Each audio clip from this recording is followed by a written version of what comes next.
Zlatibor je izuzetno pogodan za pripreme sportskih ekipa, za zdravstveni turizam, za rekonvalescente i mi tu infrastrukturu pripremamo u nekom budućem periodu za tu klijentelu koja će sigurno dolaziti ili dolazi i sada, ali nemamo dovoljno te sportske infrastrukture da bi mogli da primimo sve ekipe kako iz Srbije, a tako i iz inostranstva. Znamo i svi da inostrane ekipe neće da dođu na pripreme ako nemaju sve uslove kao što to imaju i u ostalim evropskim državama i mi se intenzivno spremamo za to. Ovde iza nas vidite ovo sada gradilište koje je neuređeno.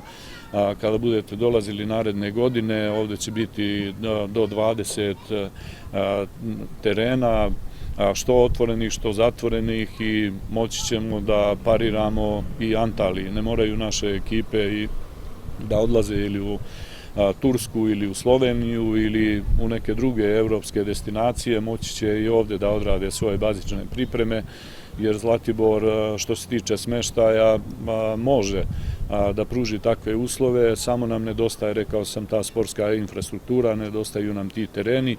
Do kraja da se završe svi tereni će trebati oko 10 miliona evra, ali mi ćemo to fazno raditi. Evo vidite sada da već imaju 2 terena završena, još 2 se grade i to će se raditi po fazama.